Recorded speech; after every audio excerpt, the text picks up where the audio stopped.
Welcome to the Commentary Magazine Daily Podcast. Today is Monday, February 3rd, 2025. The groundhog saw his shadow, so it's 6 more weeks of winter and 6 more weeks and maybe 4 more years of policy winter. I am John Podhoretz, the editor of Commentary Magazine. With me, as always, executive editor Abe Greenwald. Hi, Abe. Hi, John. Washington commentary columnist Matthew Connetti. Hi, Matt. Hi, John. I was just distracted by your typing.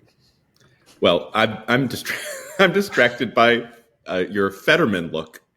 Oh, those of everyone who watches our show on YouTube will see that our editor is honoring the great American Senator John Fetterman here, or Emperor Palpatine. Yes, or the bad guy in Star Wars. It's an Emperor Palpatine. Yeah, and not to give anybody free ads, but this is a Quince hoodie. And I can't recommend it highly enough. To, of course, our social commentary columnist, Christine Rosen. Hi, Christine. Hi, John. Who is in no need of a hoodie. May I explain my typing now that we've introduced Christine? It's just, you mentioned Puxatawny Phil, and my lovely wife informed me that there is an alternative groundhog. There is Buckeye Chuck. Buckeye Chuck actually says that winter might be shorter this year. And he apparently has a higher prediction rate. So all I'm saying is it's just like the economic models on the Trump trade war. You have varying outcomes. You get to choose which groundhog you prefer. What a transition. Thank you. Okay. So apparently in about 38 hours or something like that, the trade war begins. We have 25% tariffs levied on Mexico and Canada and 10% on China. Nobody knows what's going on because these are these have been sort of declared. There is some kind of a document. It's not clear how they're implemented or what happens. And of course now, within minutes, the Canadians and the Mexicans in particular have responded with their retaliatory tariffs. And apparently the document that Trump put out on tariffs said, well, if you're going to retaliate against us, we're going to retaliate even more against you. And so here we are in contravention of all economic orthodoxy from the day that I was born and like 25 years before the day I was born as a result of the Hawley Smoot tariffs of the 1930s and everything like that. We are now entering into a period of tariff war. We have been told that basically the laws of physics and economics and rational sense and all of that show that this is a self-defeating, disastrous, internationally destabilizing, economically destabilizing approach. And yet here we are running headfirst into it. I did, as I said, just before we came on the air, it's time for John's Math Corner, which is bad because I'm really bad at math. Gird your loins, listeners. This is a big one. We saw the scratch pad. I'm just warning you that these, what I say are percentages may be off, but and it's not like we correct. We just nod along with the numbers. Yeah, okay. So I looked up. So until the income tax was imposed in 1913 by constitutional amendment, the federal government funded itself half through excise taxes, internal domestic taxes, and half through tariffs. The size of the federal government of the United States in 1901 was $525 million. So that would mean if half came from tariffs, it's about $262.5 billion. And maybe I can just add, because my research complements yours on this. Wow. That number, you gave the figure, yes, but that is about 7% of America's economy. So government as a share of the economy in 1902, McKinley time, yes, Trump's favorite president, was 7%. Right. Very small. Right. In 2019, which was the last number in the table that I'm sure there's newer numbers, but this was the bottom of the table that I looked at. The federal government is now $4,728,790,000,000. So it's 4.7 to $4.8 trillion. I'm sure it's now closer to 5 or over 5 since this table was 2019, which means that the size of the federal government in 1901, when tariffs were the main source of the funding for the federal government, was 0.01%. Not 0.01, which would be 1/100th of a percent, but 1/100th of 1/100th of 100th. So when Trump says we can have a new age in which tariffs are going to pay for everything, we just need to know, as Matt says, the federal government is now 23% of the U.S. economy, but it was 7% back then. And indeed, if you do the inflation calculator on that $525 million, on the $260 million gotten from tariffs, and you said, okay, how much would that $260 million be in 2024 dollars? It would be about $800 billion. So the federal government, which was funded by half by tariffs in 1901, would be funded by a fifth by tariffs in 2024 or 2025. And that does not take into account the effect of the tariffs on the overall economy, meaning this is just government, the size of government and the spending of government. It does not deal with the overall economy. It does not deal with the effects of tariffs on the overall economy, on how other governments, what cost this is going to impose on consumers, on manufacturers, and what overall economic activity is going to be affected by the imposition of tariffs. All we know is that they are, as this number suggests, an extraordinarily inefficient. You are claiming that you were going to get $800 billion when the cost might be, or some version of $800 million, when the cost to the overall economy might be in the trillions, thus potentially even reducing the size of our gross domestic product from its current, I don't have it in front of me, 23 billion, 22 billion or something? Trillion, excuse me, to something else. Inflationary, recessionary. Very few things can be inflationary and recessionary at the same time, but tariffs can. So, there are a few other differences. First, between McKinley's eras and ours, and then between Trump War 2.0, Trade War 2.0, which was launched yesterday, and Trade War 1.0, which was launched in around 2018. So just to talk a little bit about the differences between the American economy and the world today and in McKinley's time, William McKinley's time at the turn of the 20th century. We went over the government figures, so government's much larger now than it was then. Another difference is the composition of the American workforce. You know, at the time that McKinley was president, a third of American workers were on the farm.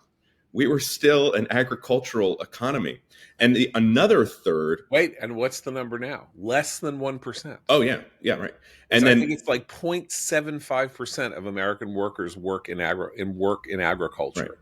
So the other third was manufacturing. That's what Trump likes, right? The industrial might, which was still just about a third of the labor force when McKinley was there. And it has dropped by about 50%. I think it's around 15 or so, between 10 and 15% of the workforce. We have an economy now where most people are in services and in professions. That's how they make their living. Another difference is, McKinley, Trump's favorite president, was an economic nationalist and a protectionist, to be sure, but he also presided over an era of mass immigration. So we're trying something new here, which is we're going to have an economic nationalist policy while also having a restrictionist immigration policy too. So that will add to the uncertain economic effects of this Trump war. Though based on the last one, we could say that economically, in terms of GDP and in terms of prices, and even in terms of manufacturing employment, the results probably aren't going to be good. And so this is why I just want to comment a little bit on the differences between what happened in the first term and what's happening now, really at the outset of the second. Maybe that's the first difference. If you recall, it took Trump a while to really ramp up his trade war in his first term. And that's because there was internal pushback to a lot of his ideas about international economics. Well, that's not the case anymore. The key figures around Trump agree with him. There's really only one figure who's part of the Trump economic team. That's Kevin Hassett, a former AEI scholar, who is a free trader, known as a free trader, but he too understands Trump's tariffs mainly as a negotiating tool. So there's no internal pushback. The second thing is these tariffs are much larger than the tariffs imposed during Trump's first term. In Trump's first trade war, there were tariffs placed on about $380 billion worth of imports, mainly on China. And those were the tariffs that have persisted until this day. Trade War II, the sequel, affects $1.4 trillion of imports.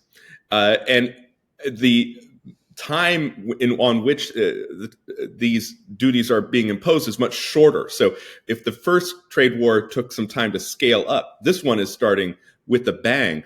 Canada, Mexico, and China are our three largest trading partners. And China, of course, is an adversary to the United States, whereas Mexico and Canada are traditionally thought to be allies of the United States. Just one other comment, too. I looked this up. So the Trump Trade War 2.0 basically blows up the U.S.-Mexico-Canada trade agreement, which was negotiated under Trump.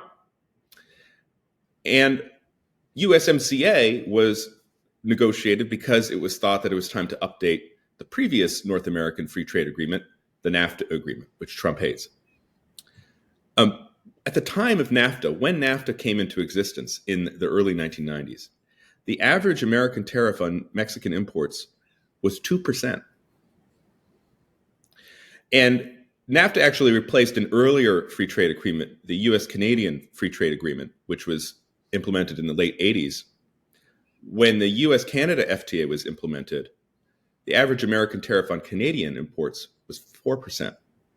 So what Trump is doing is basically, we're beyond USMCA. We're beyond NAFTA. We're putting duties of 25%, which I think you'd have to go back into at least the middle of the 20th century to see similar things. Interestingly enough, too, when NAFTA was implemented, the average Mexican tariff on U.S. exports, that is what the Mexicans charged Americans for sending products to Mexico, was over 10% when all is told. And I just want to say, is the Mexican economy really something we want to emulate? There's a couple of ideological contradictions here too, which existed obviously, as Matt notes, the first time Trump tried to do this tariff business, but they seem more stark now. First, that he ran on saying he was going to improve the economy, and inflation being one of the preeminent things voters were worried about. We know from experience that tariffs tend to be very bad with that.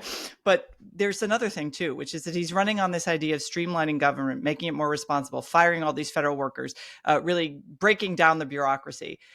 Tariffs require more opacity, more bureaucracy, more micromanaging by federal government officials. I learned this by looking up something which I don't know if all of our listeners know existed. I certainly didn't. There's something called the Harmonized Tariff Schedule of the United States, which is, vast and bureaucratic and is basically why most economists believe that tariffs are bad for the economy, because it does have to be micromanaged in this way. It also discourages the kind of investment and growth that we want our businesses in this country to be doing, because they have to engage in all the rent-seeking behavior of anyone trying to lobby the government on the business's behalf to lower their tariffs, exclude their products from tariffs. So it becomes actually this vast bureaucratic morass that he's creating at the same time that he is, slashing and burning in other government agencies. If it has this decided economic impact on American voters, they will and should punish him for it. When we talk about government reforms and very large-scale government reforms, there was always a giant roadblock, and that roadblock is the transition time. So, for example, now we're talking about all economists say tariffs are bad, or almost all economists say tariffs are bad. Almost all economists say that the housing mortgage interest deduction has been a horribly distorting event in the course of the construction of the American economy, particularly as we go into the 21st century. And similarly, that the decision to have income taxes collected through companies and their payrolls, and healthcare administered largely through the business that you work for and not as an individual matter connecting you to the federal government, that these were all terrible policy mistakes done in innocence or out of a desire to be inefficient or whatever, and that they've had these terrible long-term consequences. And a lot of people agree with this. And then the problem is when you say, well, we need to lift the mortgage interest deduction, you're like, but there's going to be a 10-year period in which prices will then have to find their proper level.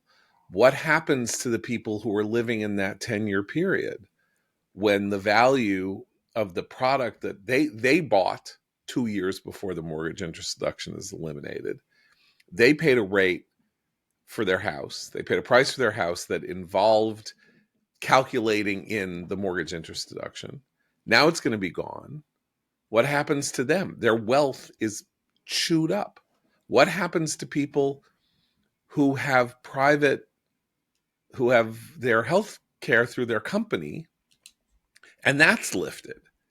What's the 10-year process by which that all harmonizes?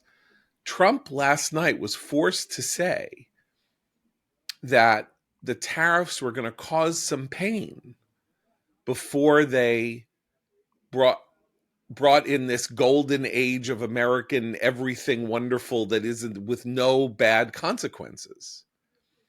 But the period of pain is going to be his presidency.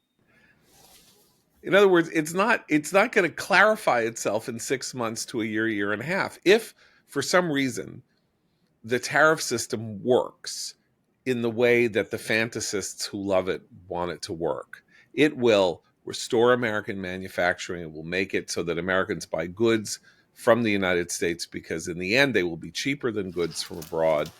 Therefore, Americans will be fully employed, salaries will go up, everybody will profit. But though I don't believe that would be the outcome, even if it were going to be the outcome, any sane person knows that will take a decade to a generation to effect. And the pain, John, that you're talking about is of a magnitude that we haven't seen, because we're talking about these giant percentages passed down immediately to consumers. I mean, this is not going to be not going to be a gradual pain. This isn't the frog slowly boiling. This is an immediate searing. We'll see about that. It's interesting. The Canadian currency and the Mexican currency have both fallen in overnight trading, and this exchange rate mechanism might actually negate some of the inflationary effects of the tariff. However, it also means that the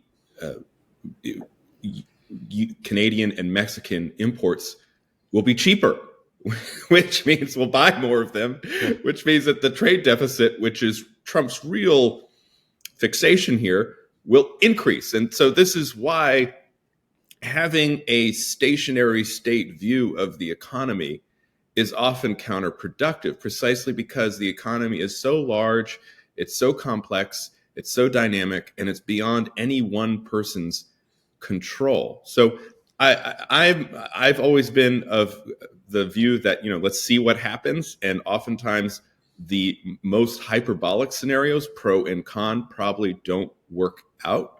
Even if the empirical data shows that Trade War One was a loser, it did not work, and Trade War Two probably will have the same. I will say, though, trying to understand why this is happening is interesting. The first is Donald Trump, since he made his declaration of public intent in 1987 in a full-page ad in the New York Times when he was thinking of running for the presidency in 1988 and chose not to ultimately, but that was when he really got interested in politics. He said, "Our allies are ripping us off." He has been consistent on this point now for decades. He does not think of Canada and Mexico and Europe and Japan and South Korea as allies because he has his real estate property developer's view of the world.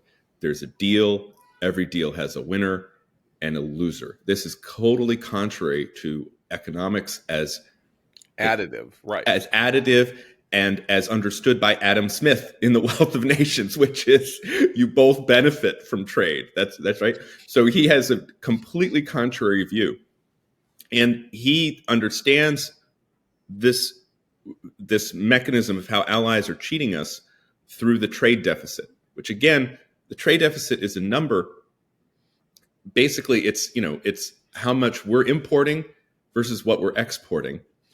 But most economists will tell you the trade deficit is, one, it's a function of our budget deficit, because that's what we're getting in return for what we're buying overseas. We're getting foreigners to subsidize our national debt, our profligacy.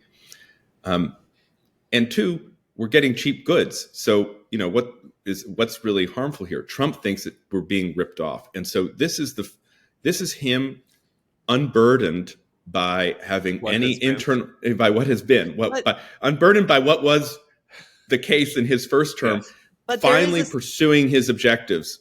And that's why it's an exciting time to be alive, because we have no idea what's going to happen next. And some of it's just finally, Christine, but I think Greg Epp of the Wall Street Journal put it very well, which is, for Trump, this is all financial gunboat diplomacy, because the tariffs,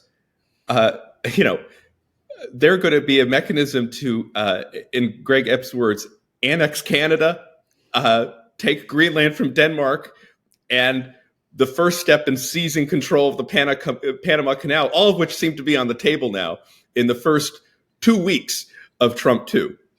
But this is an important point, because I think the similarities between this episode and stuff that happened in Trump 1 were quite striking to me. And that's that we've heard two things about these tariffs. One is that he's just using them as a political weapon. He's going to get his way. He might back off. He's using it as a negotiating tool because he's a businessman. We heard that the first time around. But the tariffs are about to be enacted, and two things about them. If he actually cares about our power in the world, the harshest tariff should be placed on China.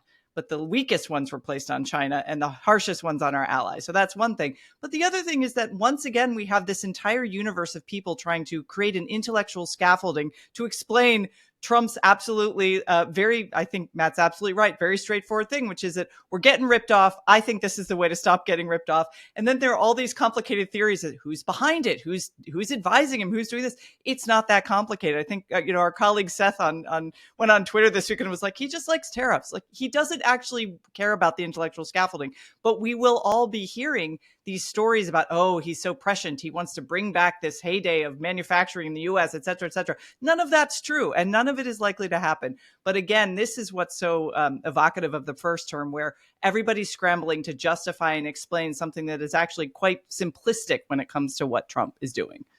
Also, can I just say, I think this is the thing now that's going to put him on the defensive day in and day out.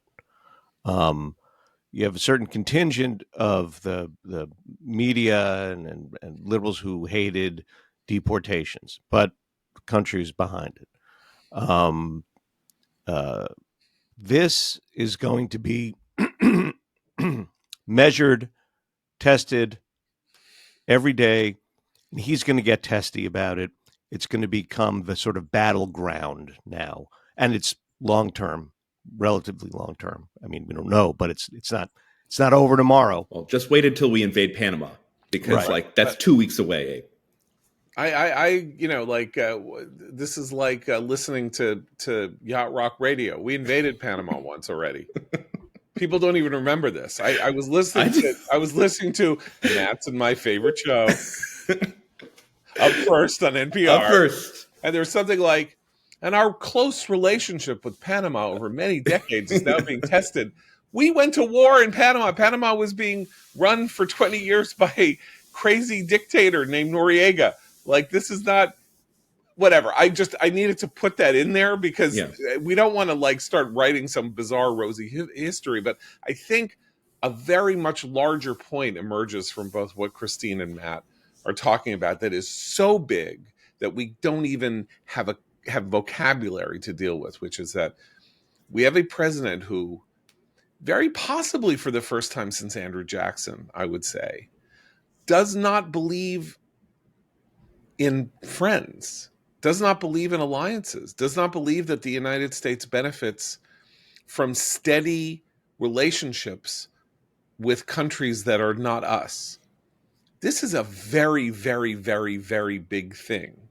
For centuries in Europe, the incapacity to maintain steady diplomatic relationships that, in which tensions could be ameliorated before people started shooting guns, made Europe an incredibly unstable place.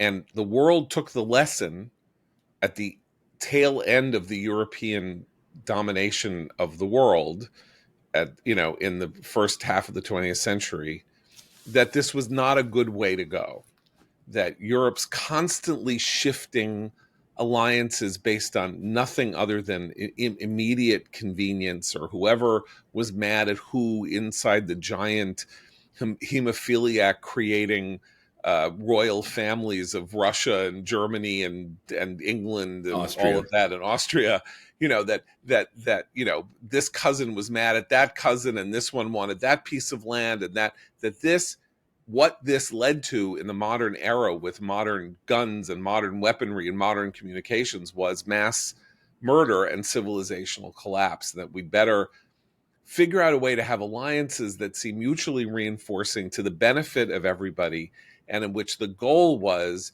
a level of pacific harmony that meant that you gave up a little something, they gave up whatever. Trump looks at this and says, you know what? I don't have any friends. I don't have any friends in business. Nobody in business has friends. There's no such thing as an alliance when you're in competition, right? Microsoft doesn't have an alliance with Apple. In fact, they go at each other. That's the way the world really works. And he thinks that the post-war era was a loser for the United States. Yeah, which is, of course, if we could just say, wrong. Psychopathic. Wrong. It's not just wrong. The United States has been the dominating force on the planet Earth since 1945. Some of that was structural, because from 1945 till 1960, we had 60% of the world's industrial output, because most of the other major industrial countries in the had been destroyed, had their physical plants destroyed and had to rebuild. Ever since then, we have the world's largest economy. We have the world's largest certainly in terms of the nature of the world's largest per capita income, family formation, stability, innovation, and political stability. We don't rewrite our constitution every 4 years. We don't have, we have a stable, though people in America don't really believe this, we have an insanely stable political system that has allowed the country to flourish and prosper. We can shift from being a manufacturing country to a services country without blinking an eye, in a weird way, though it has terrible consequences. It has a lot of effects. I'm not saying it doesn't. But the idea that we're a net loser and that Europe is a net winner, where is Europe a net winner? Britain is not a net winner. Germany is not. Germany used to have the strongest currency on the planet Earth. When I was a teenager in the 1970s, the mark was a more reliable world currency than the dollar was. That was sort of like it wasn't like the base of the world economy. But if you wanted stability in your currency, you wanted the mark, not the dollar. The dollar is now the international reserve currency of the planet Earth. It is. So anyway, I'm just saying that Trump's view is wrong. Is wrong. It's disastrously wrong. But and people assume somehow that you can have it both ways. Like, we can still be us, and we can do what Trump wants to do. Well, what I'm saying is we don't know where we're going. Right. Well, that's because true. The thing about his view is it's been consistent the whole time, and he's won the presidency twice. And this weekend was, for a lot of people, oh, blank. He really means it. He really means it. And it's not just the trade war. It's what's happening in Panama. It's what's happening in Denmark because of Greenland. It is Doge. It's Elon Musk. I like, my Beltway conventional wisdom that I talk about with my friends at our cocktail parties. We were all saying, Doge, it's going to have a little office and probably be better on the deregulatory side than the spending side. I didn't quite anticipate that Trump would open up the federal government to basically Tesla. And these employees of Musk are now in every agency, including the key agencies like GSA and OPM, which do procurement and then personnel for the federal government. And they're like literally pressing delete on whole programs. I don't know where that's headed. Yeah. I don't think anyone does. And so what this says to me is Trump, we said when he was elected that Trump was going to be considered one of the most consequential presidents in modern American history. But now it's real. I mean, and it's not clear to me. 2 weeks. It's 2 weeks. And so it's not clear to me what the world looks like at the end of the year. Yeah. Much less the end of 4 years of this. Right. But it's tempered enthusiasm for disruption, I think, on the left side of the aisle, which used to love disruption in all things. It's sort of suddenly by the way, one thing to add to the list of people who are going to be, upset and everything, right, is federal workers. So it amuses me. I'm sorry it amuses me, because it's not people shouldn't have job anxiety if they can help it. But there's this whole thing where all the reporting on what Doge is doing and what is happening is this has left the federal workforce in a state of extraordinary anxiety. First, there was the back order that everybody has to work 5 days. Then the idea, well, if you don't want to work 5 days, just send, I quit in response to this email. We'll pay you through the end of September and get rid of you, and that's fine. And then we're going to do this, and we're going into the innards. Now this is making terrible anxiety. How dare Elon Musk and his people go into the USAID and okay, but actually, you know what? I have to defend the people who are a little concerned about a private unelected citizen who owns a business that does a lot of business with the federal government in terms of contracts, having access to the amount of data that he now has access to, because the privacy concerns there alone should not be a partisan issue. That is not necessarily something that's ever happened before. Okay, first of all, the privacy of USAID, which is actually not you, but just the general access they have through OPM and other places. Screw AID's privacy. Like, AID is not the Social Security Administration or the IRS or even the payroll department of the federal government.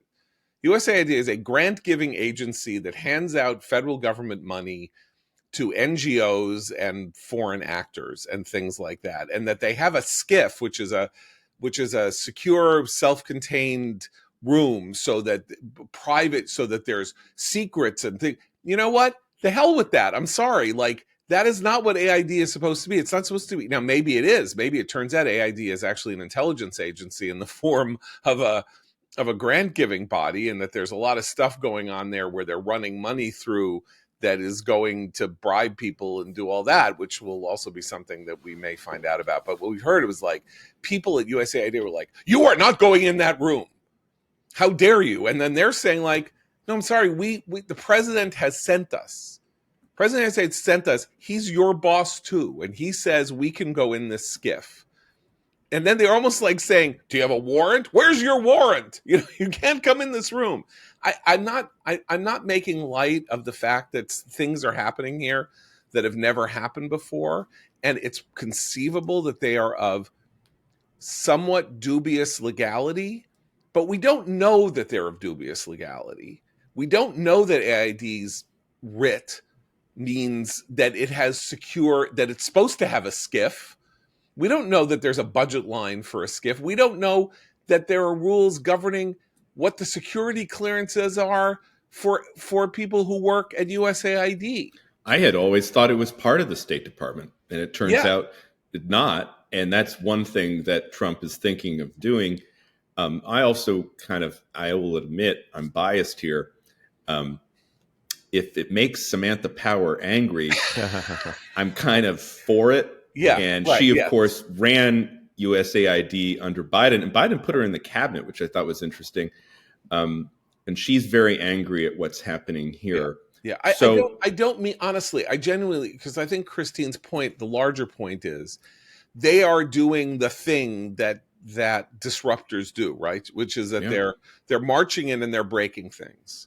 And the federal government is not designed to be a place where you march in and break things. If you have a private company, you buy your company, you buy somebody, you buy another company, you can do whatever. You walk in, you can break their computers, you can tell everybody to walk out the door in 5 minutes, and you no longer have jobs and all of that. The federal government is not designed to work that way. No one has ever treated it this way, although apparently the buyout thing happened already.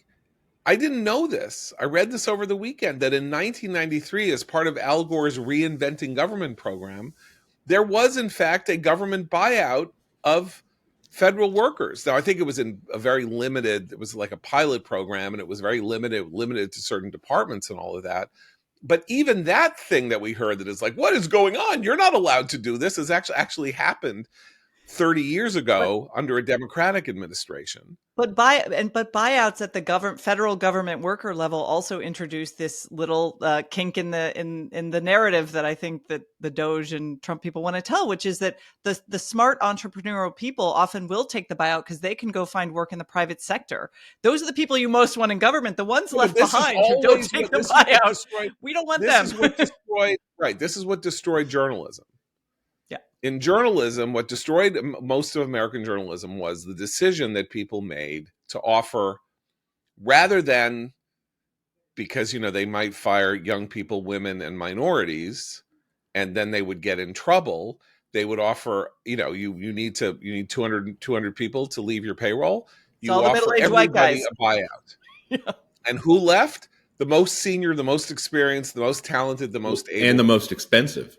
And the most, by definition, and a lot of them were editors too. A lot of editors, people who had this very important role. You're right that this is not people who are particularly in the sciences and things like that, or in places where we want them, like, I don't know, the Department of Energy, running very complicated things in the energy department that they might want to, they could certainly, that could be convertible to stuff in the new energy economy, but we need them to monitor power stations. I don't even know what they, it's like these jobs you don't have any, you don't want them leaving, but they will probably be the ones who leave. And you're right. So managerially, it's not a great system, but I thought you were going somewhere else, which is Trump is doing all of this. And I think that he would be in better circumstances to do it, and that and to avoid the July 2025 complete crack up of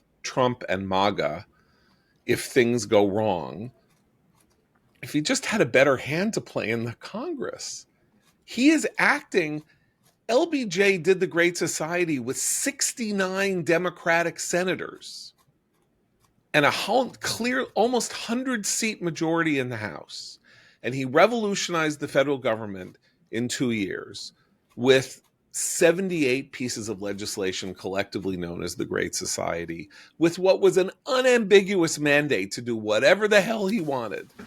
Democratic Party had total control of the government, and almost total and he almost didn't get some things, right? He almost didn't get the Civil Rights Act in some ways because of Southern senators and all of that. Trump has a 3-seat majority in the Senate and a 1-seat majority in the House. And at some point, he is going to get crosswise of things that he is trying to do that really do require congressional authorization. I think the LBJ point is interesting because it brings up something else. One way to look at all of these things is, as you say, John's disruptors disrupting the way they do. Another way to look at it is that this is what liberals and progressives do when they start fiddling with things or tearing things down without paying heed to the reasons that those things were there in the first place, and giving thought to what happens without them. And that is very much Trump. And with the experimenting here, to me, feels very left. It doesn't feel right or conservative at all. Well, it's radical, right? Yeah. So, and conservatism is by definition anti-radical. And he's not a conservative. I say that. And MAGA, right. And ultimately, here in the end, is how we learn that MAGA is not conservative. But what we'll see, radical. But this is why I think the folks on the left, and I want to talk about the DNC convention just briefly as a little humorous relief for tariff talk. But the left has always had difficulty with populists, back to Jackson, back to other previous presidents, defining them because they aren't conservative. But I think we'll see. I mean, he's behaving in a way. There was an old book written by Schlesinger about, about Nixon, and it's called The Imperial Presidency.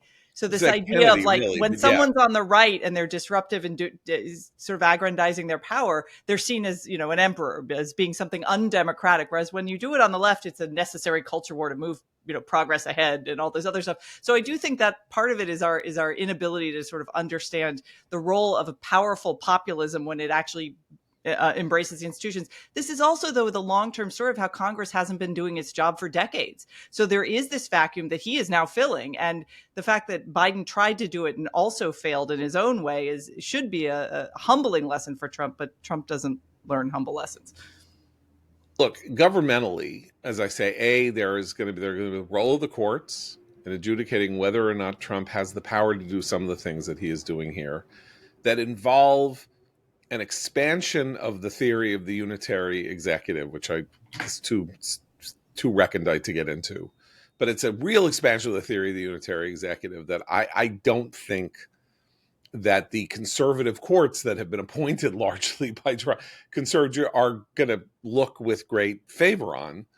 Federalist Society trained people believe in the separation of powers, not necessarily in the unitary executive. That's number one. Number two, when the Democrats do get off their backs and when they're handed stuff like Abe is suggesting, when they're handed daily stories of, horror stories about things going dark, websites going dark, all of that is sort of starting, but people not knowing where to go if they need to go and have some conversation about why they didn't get their Social Security check, and then they go to the office and the office is closed. Yeah, but that hasn't happened. It hasn't happened yet. USAID is very different than the Social Security. It hasn't happened yet, and I'm not saying it's very important. And interestingly enough, Trump and his availability to the press when he returned to Washington last night said, "I don't agree with Elon all the time." Yeah, right. We'll see. Right. He convinced me on this one, but right.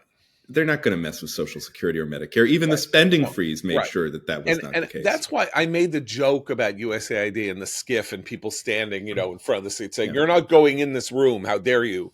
Is if Trump wants a team of people, essentially it's a kind of McKinsey, right? Basically he's making a makeshift consulting firm out of the high-tech supporters of his. But they're not consultants. He hates consultants because, as he always says, you hire the consultants, they come in, they embed in the agency, and at the end of their time there, they come back and they say, "Well, we'll write you a report about what you should do." Right. This is like SpaceX or Tesla or a Elon Musk company because they're going in and they're just doing things. Okay, but what I mean by saying they're a consulting firm is some of them aren't even employed. For all we know, they're all in. Have they all been hired? I mean, are they all government? Are they all U.S. government employees? I kind of doubt it. Like it's hard to. You have to like fill out paperwork and do this and do that. We've been talking on this podcast about people who are filling other agencies left and right that we've never heard of before. And so, I mean, I think they are government employees, but I mean, maybe but okay. But when I say they're a consulting firm, what I mean is they're supposed to go in and do a forensic analysis of what's going on and stop things that the president doesn't like. And as a result, they have to see the books. Like, the point here is everybody's saying, you're not allowed to see the books. And they're like, no, see, we've been told to go look at the books to see what's on the books. Otherwise, Trump and we have no... That's how Trump's doing this. But this is actually where the messaging. Go ahead. But this is where the messaging might matter, because I think from the perspective of some of these federal employees, it's like, yeah, it's McKinsey. If McKinsey just came back from a really hard trip at Burning Man, like they don't trust that these guys are coming in saying, we're going to destroy you. Now show us your books. So there is a sense in which maybe they're getting the cart before the horse with their messaging in a way that I don't care about the federal. My point is, I don't care how the federal employees feel. I'm sorry. I'm mean. I'm terrible. And if you listen and you're a federal employee, I'm very sorry if your life is being and disrupted, and that's all terrible. And you really should take this opportunity to check out, Indeed and Job Recruiter and stuff like that to see whether you might actually be better served working in the private sector. But having said that, I don't care how they feel. The point is that Trump fair enough said, I'm coming in and we are going to reform the federal government. Ordinarily, people come in and say, we're going to reform the federal government. Yeah, there's a 2-year survey and there's this and there's that. And Trump has made it very clear that he does not trust the permanent workforce in the federal government to not only enact the reforms that he needs, but to provide him and his people with the information that they might require in order to know how to enact the reforms that he wishes to do. And therefore, he's brought in people that he trusts from the outside to come to him and say, USAID should be in state. And as Matt says, because somebody told him that, and as Matt says, who didn't think that USAID was in state? I thought it was in state. You thought it was in state. It should be in state. It's an administrator of money appropriated by Congress to be distributed outside the United States. That should be under the aegis of the Secretary of State. Certainly, if I said to you, there's all this money we give in defense aid to Egypt, to Israel, to all of these places. But you know what? There's this agency called USAID, and it gives money independent of the Pentagon. You would say, well, that's crazy. The Pentagon needs to know where those weapons are and how they're firing and who's doing this and what's that and what's the other thing. Well, thank God Samantha Power wasn't in charge of our military aid to Israel. Yeah, thank God Samantha Power wasn't in charge of our military aid to anything, because she's perfectly happy to turn on causes that she cared about her entire life in order to suck up to whoever the president is that she is serving. There's a genocide going on in Europe and in Asia, and then when she's on the National Security Council for Obama, it's perfectly fine for Obama to let the 500,000 people in Syria die without opening her mouth or resigning. But maybe there is a silver lining here in terms of how our founders wanted our government to work, in that, and you've seen a few rumblings of this just over this weekend from Republicans. Congress needs to take back its oversight role, right? They actually appropriate the money. They're in charge of overseeing how it's spent. So even a wildly independent agency that's now being tamed by Trump still has to answer to Congress for its money. And that's where Congress has fallen down on the job over the years. Maybe this, even especially if it comes from Republicans rather than Democrats, saying to Trump, okay, we see what you're doing. We agree. Let's see how this process works. The oversight function is very important here. Okay, but here's the problem.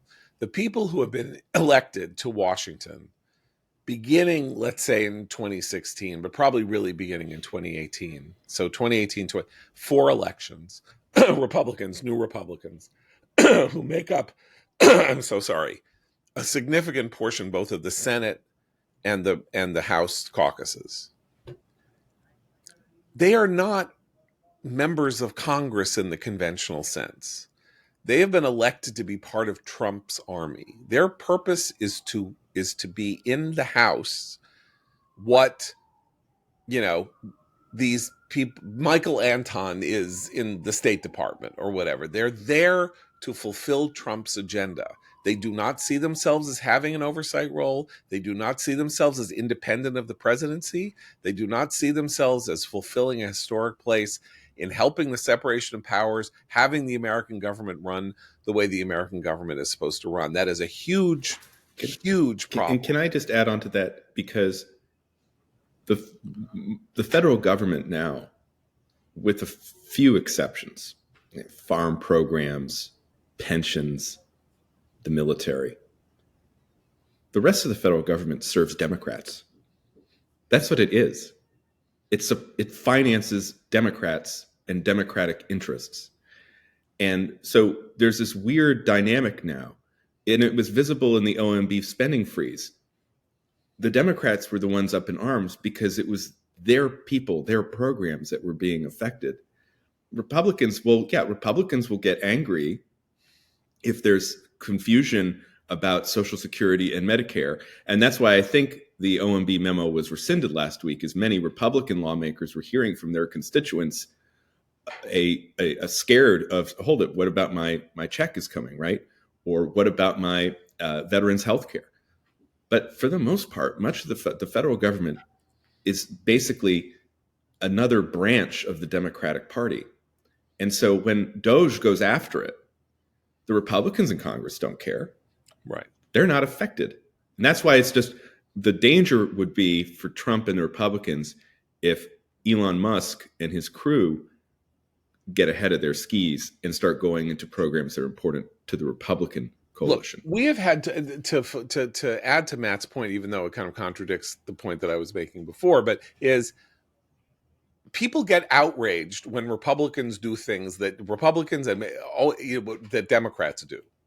So beginning in 2004, 2005, 2006, there was hysterical outrage because the new attorney general came in under Bush and fired 92 U.S. attorneys, yes, and to rehire them to make them people who are congruent with Bush's policies. Oh, the screaming and the hair pulling. This is a takeover. Fascism is coming. Obama becomes president. He fires 92 attorneys general. Crickets. Biden does the same thing in 2021 to whoever Trump appointed. Crickets. Trump comes in and says, you're all gone. And like the person who is like the U.S. attorney for Brooklyn or something like that is saying, I'm not leaving. It's like, and God damn, Blue Sky was out. Overloaded. They had Blue Sky crashed because of the outrage at the firing of the U.S. attorneys. What are you talking about? I mean, are you that ahistorical that you don't know what happened 4 years ago? I mean, or is it just that everything that anyone does that you disagree with is illegitimate and therefore is fascism, and this is a fascist takeover? Now, I think Musk, it is a very weird thing that the richest man in the world is coming in to be like, the hatchet man for Trump in clearing out the underbrush of the federal government. And as Christine says, it's weird because we don't know what data they're collecting. And if somebody is then taking a little zip drive and putting it in and then taking stuff that they shouldn't take. Do I trust Silicon Valley employees of Elon Musk to be like, rigorously professional in making sure that they don't take advantage of what's going on there with nobody looking over them? I really don't. And I think that, you're setting yourself up, particularly if there's a Democratic takeover of the House and the Senate in 2018 and 2026, which we should talk about the Democratic meeting now over the weekend, because this is now complicated by the fact that the Democratic Party seems to be going even more psychotic rather than less. But assume that there's a normal balance and that the Democrats take over. And even if they take over because the economy is all mussed up because of what's going on with tariffs and stuff like that, the bringing the full investigative powers of the Congress to bear on the administration, particularly when it no longer matters whether Trump is impeached or not. So they can dispense with, he's leaving in 2029. They can sort of dispense with their psychotic fixation on getting him out alone, and they can actually dig deep and find out what scandals may be going on here in this triage, this like total mash triage of the federal government. Could be a very, very, very big moment for them in wresting control of the country back from Republicans if this doesn't go well. But Christine has some thoughts on their DNC meeting. Yes, please. I'm sorry. This is shooting fish in a barrel, truly. But to watch some of the, first of all, David Hogg is the vice chair, I guess now, of the DNC. Yeah. This is the kid who's been dining out on his classmates' deaths from school shooting for most of his career. Went to Harvard. Can't seem to spell, judging by a lot of his social media posts.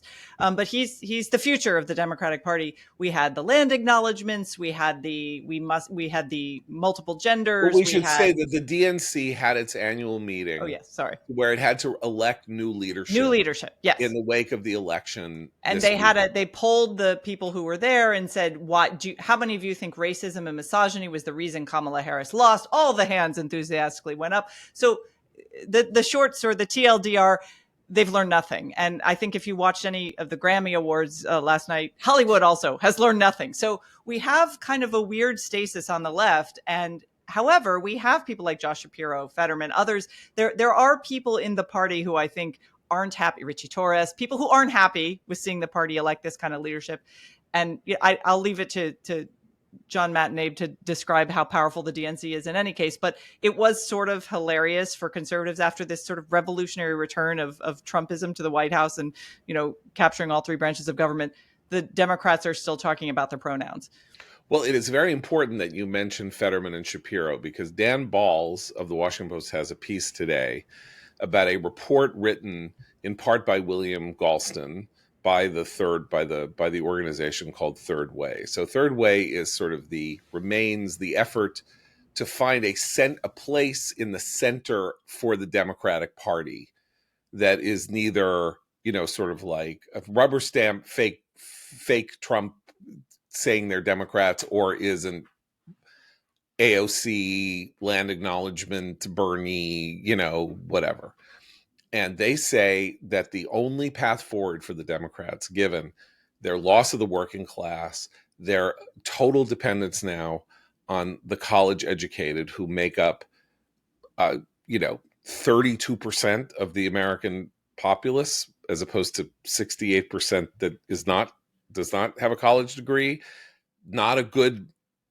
It's great to have supporters, but you want to be closer to the 68% than the 32%, particularly if that does seem to be a cultural fault line in which people have different interests, making the point that because Democrats are now far more affluent, they did not feel the effects of inflation during the Biden period and therefore did not know how central that issue was. This was the lawn sign, Harris Waltz, obviously. This captures all of that. Yes. Yeah.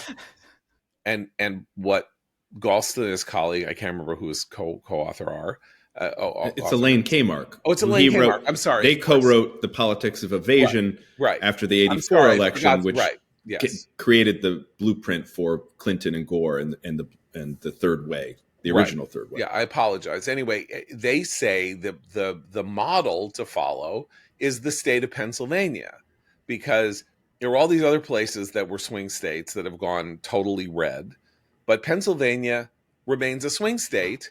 And it is the classic swing state, right? Went for Trump, but it has a Democratic governor. It has a Democratic, it has Fetterman as this, and the Democratic governor and the Democratic senator are heterodox figures within their own party. And if the Democratic Party does not open itself up to heterodoxy in ways that appeal to voters in their states that they need in order to get out of the ghetto that they're in, which is red states and cities, and that's it, and they have no feel for anywhere else in the country, they are doomed. But here's the thing. Yeah, go ahead. You're talking here about strategic thinkers. Right. They make up a tiny fraction of left liberalism. The folks at the DNC are true believers. They have to believe that what they have been preaching is wrong before they drop it. They're not, it doesn't matter that analysis would show that moving toward heterodox thinking would broaden the appeal of the party. The party is dominated by that kind of true believer thinking, especially now that Trump's in office. The idea is we're supposed to look at our own ways now at the moment of a crisis like this. Successful presidents run against their own party. Obama ran against the Clinton dynasty on the issue of Iraq. Bill Clinton ran against the paleo-liberals of the 1980s on welfare, on affirmative action, on crime, a whole host of issues.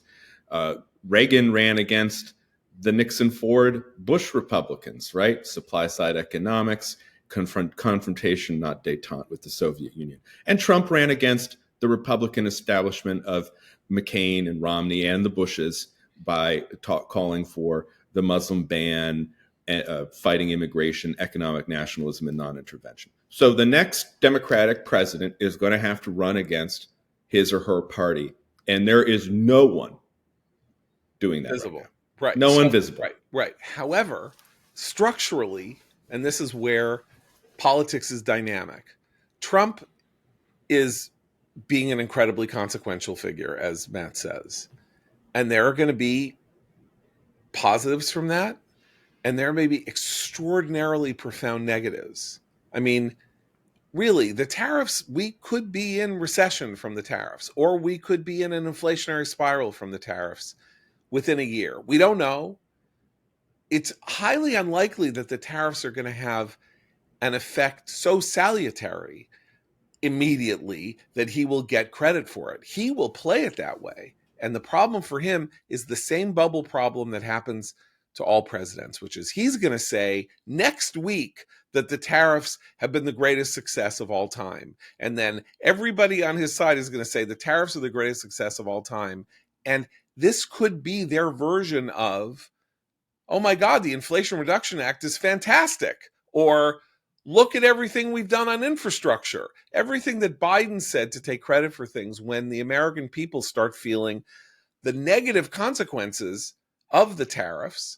And Trump is still selling the tariffs as though they're good. And he's not going to have that feel that Biden also lost for when his policies are going wrong. And he is on a knife's edge politically. The Republican Party is on a knife's edge politically. It has a 1-seat majority in the House. 2 people get in a car accident, in swing districts, and Democrats take those seats, and Republicans no longer have the House. And you know what happens to the Republican political program? I know all of this is being done with executive orders. But what happens when they have to do the continuing resolution, when they have to do a budget, when they have to deal with the tax cuts, which have to go into effect before the end of this year? They're getting nothing. They're going to go nowhere. And so Trump is like shooting out like a rocket. But, it's like when a horse front runs, in the Kentucky Derby, that horse ends up coming in 7th. It's not necessarily the right pace for a long, what's the last one? The one that the Belmont Stakes, is the longest of the 3 races. And you got to pace yourself because it's 1.75 miles on the horse. And if the horse shoots out of the gate, he's going to be exhausted by the second turn. It's, or he could be juiced and he could never lose the lead. I mean, all of this could happen. However, the Democrats, Trump's great gift is the Democratic Party's madness, cultural madness, social madness. They still are believing things and preaching things and acting on things. Well, and not to beat a dead horse or a dead metaphor, but this would have been the case for the Democrats either way, because if Kamala Harris had won, they would have patted themselves on the back and doubled down on this stuff all the same. So they are going in that direction, absent either very charismatic new heterodox leadership or implosion of Trumpism. Right. So the question then, and we can end here, is this 1980 in the sense? Now, again, Reagan won a huge victory in 1980, and Trump won a narrow victory, and Republicans won a very narrow victory in 2024. Reagan brought in 12 senators. He didn't have the House, but he scared the crap out of Democrats in the House, and Tip O'Neill went along with his tax cuts and like that. And it took 12 years for Democrats to wash their craziness out of their hair. In 2004, they elected a guy who said, You muted yourself, John. I did. I was so enthusiastic that I was swinging my arms. I hit my space bar and hit the mute. So in 84, they elect a guy who says, I'm going to raise taxes, right? In 88, they have a guy who furloughs murderers and can't say that he would want the death penalty if his wife were raped. And the madness had to sort of leech. It's like, we're losing forever if we don't do something. And then various weird things happened, and they won in 92. So is this the beginning of the 12-year period of Democratic out of touchness? Or is it 1988 in the sense that Trump is in, does a lot of stuff. By the end of his third year, all the stuff that he did starts seeming like it's a loser, or it's Biden or whatever.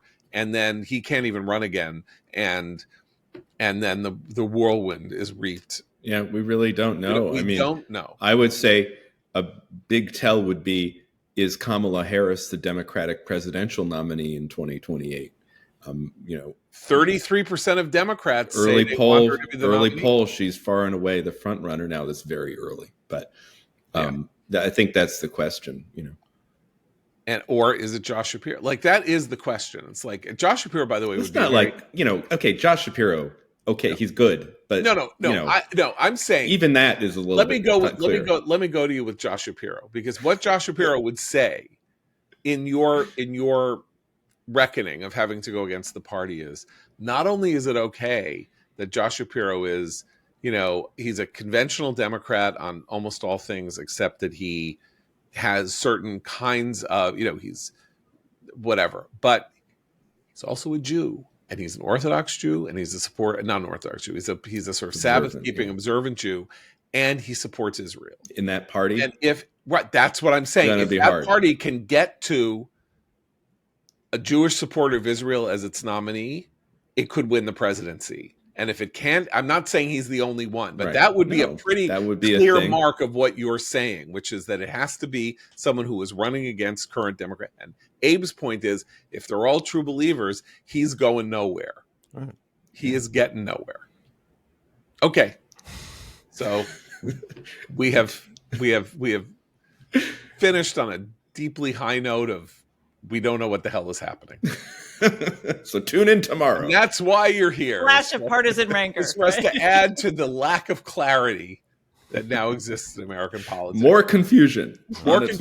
And we'll be back tomorrow to sow even more confusion. So for Abe, Christine, and Matt, I'm John Podhoretz. Keep the camel burning.